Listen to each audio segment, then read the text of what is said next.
આજરોજ ફરિયાદી શ્રી મોહમ્મદ રુસ્તમ જહાન મોહમ્મદ સૈયદ રહેવાસી ગોલ્ડન આવાસ ભેસ્તાન સુરત નાએ ભેસ્તાન પોલીસ સ્ટેશન ખાતે આવી ફરિયાદ હકીકત જાહેર કરેલ કે આજથી 4-5 દિવસ પહેલા જે ફરિયાદીના મોટા ભાઈનો જે શાળાનો દીકરો છે અરમાન એને સાથે આ કામના આરોપીઓ નાના છોકરાઓ બાબતે ઝઘડો થયેલો.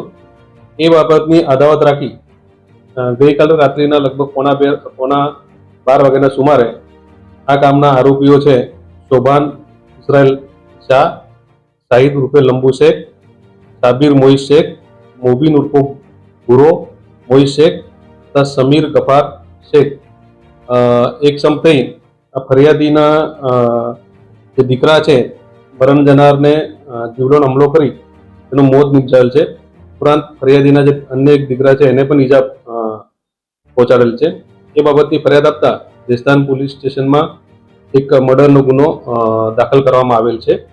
હાલ આ બાબતે જે ગુનાવાળી જગ્યા છે ત્યાંથી એક છરી પણ રિકવર કરવામાં આવેલી છે અને આ ઝઘડામાં જે આરોપીઓ છે તે પૈકી શોભાન ઇઝરાયલ શાહ તથા સાબિર મોઈસ શેખ એ પણ હોસ્પિટલાઇઝ છે, એમને પણ ઈજા થયેલી છે સામસામે. બાકીના જે 3 આરોપીઓ છે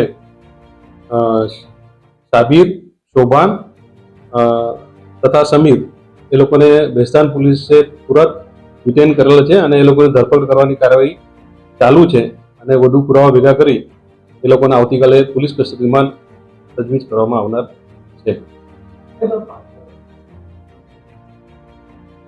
હાલ પ્રાથમિક તપાસ દરમિયાન જે સાબિર મોઈસ શેખ છે એના વિરુદ્ધમાં ચેઇન સ્નેચિંગના અને ઘરફોડ ચોરીના ગુનાઓ દેખાય છે. તેમ છતાં વધુ તપાસ ચાલુ છે. મોબીન ઉર્ફે ભૂરો મોઈસ શેખ છે એટલે એના વિરુદ્ધમાં અગાઉ ભેસ્તાન પોલીસે 135 એટલે કે જે હથિયાર સાથે જે ફરતા હોય એવા હથિયાર બંધીના 2 કેસો કરેલાનું રેકોર્ડ પરથી જણાવ્યો છે. વધુ તપાસ ચાલુ છે.